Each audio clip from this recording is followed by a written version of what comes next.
Cette revue de l'exécution du plan de travail annuel du ministère du Travail, de la Fonction publique et des Affaires sociales permettra au cadre du dit ministère de faire le point des actions menées jusqu'au 30 juin 2017 comparativement à ce qui était prévu. Cet exercice obligatoire,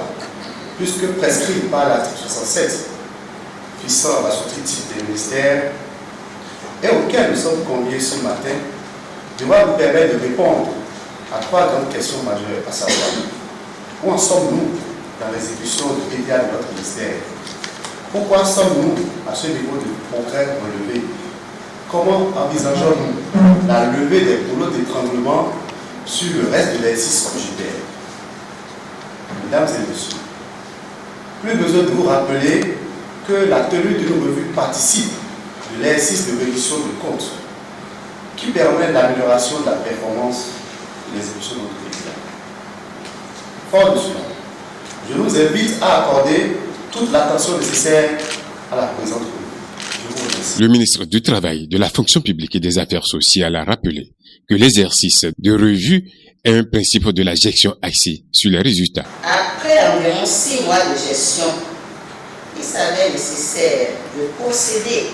à l'évaluation de la mise en œuvre des actions programmées,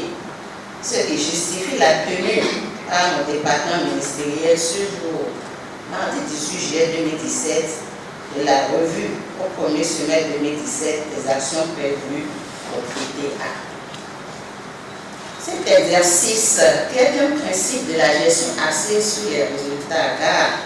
permet de mesurer les avancées réalisées et de procéder à la reddition des comptes, d'identifier les boulots d'étranglement et de prendre de nouveaux engagements pour corriger les écarts notés. Autrement dit, cette revue s'inscrit dans le cadre de l'analyse prospective des actions menées dans les différentes structures et unités de gestion des projets de notre département ministériel et nous donnera sans nul doute l'occasion de porter nos critiques et commentaires sur les documents qui nous seront présentés par les chefs de file des programmes. Mais qu'en est-il des différents taux d'exécution? C'est aussi l'occasion de vous présenter les performances du ministère au 30 juin 2017. Les taux d'exécution physique et financière s'établissent respectivement à 24,44% et 21,41% base ordonnancement pour un taux d'engagement de 31,83%. Des taux qui sont en dessous des attentes, mais qui ne doivent pas faire perdre de vue les actions importantes menées par le ministère pendant la période sous revue. Mesdames et messieurs, au cours de ce premier semestre 2017, notre ministère a mené entre autres actions la réception provisoire des travaux de réflexion du Centre de formation professionnelle des personnes handicapées à Kassato, le recrutement partiel des agents au profit de l'administration publique, la validation des plans de recrutement des ministères, le lancement des campagnes tolérance zéro au mariage des enfants et zéro enfant en situation de travail dans les marchés et carrefours de grandes villes du Bénin,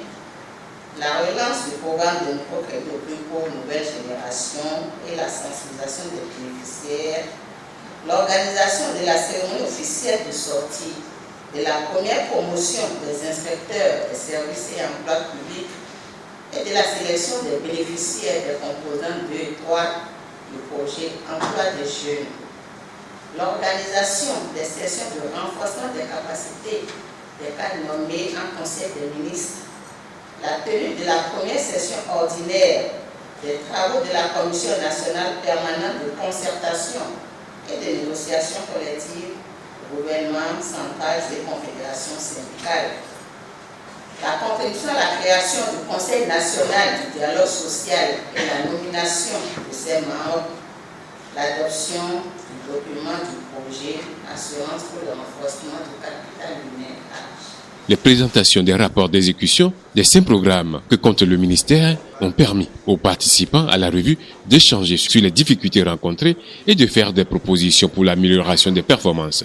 Précisons que cette revue s'est tenue en présence des représentants de l'Autorité nationale de lutte contre la corruption, ANLC, du Bureau d'analyse et d'investigation, BAI, et des membres de l'unité présidentielle de suivi des projets, des personnalités que le ministre a personnellement remerciées pour leur présence et la qualité de leur observation.